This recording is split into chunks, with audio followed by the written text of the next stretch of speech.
जहाँकि धवलमुखी मुहु पिता माता 16 बाला रूप नामकरण करते पाख पड़ोशी फटकी बोली कहते। परवर्ती समय माँ विवाह करी जितेबले आसती शाशु मनमोहिनी देवी सरसी बाला बोली कहते। परवर्ती समय से आम समस्त बड़मा रूप विश्व बड़मा रूप नामित हेले। मन पड़े गोटे कथा सेते बेले बड़मा बहुत कम बयस विवाह करते परिवार को बहुत सुंदर भाव में रखी। नुआ नुआ बाहर ही बड़मा आसी शाशु पचारे माँ रोसई करी पारिबो। बड़मा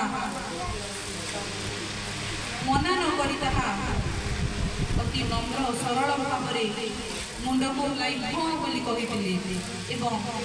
बड़मा रांधि पाई जितेबले शाशु आसती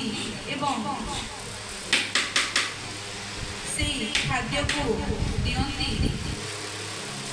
ससुर कहले एथिरे क्षीर लगी नहीं एटा कौन पाई। तो से समय शांत सरल बड़मा कहले क्षीरटी फाटी जाइला मु पानी दे गाली दे। एते सुंदर भाव में उत्तर देखी परिवार रे खुशी हो गले।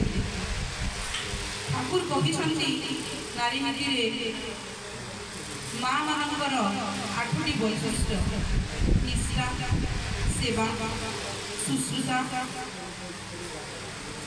साहाय्य प्रयोजन संचय। निष्ठा इष्टों प्रति किभली भाव में निष्ठा रहिबो स्वामी प्रति किभली भाव में निष्ठा रहिबो ताहा शिखै दैछन्ति ठाकुर। सेवा माँ एते सुंदर भाव में सेवा करते ठाकुर को एकदा ठाकुर को ज्वर होता है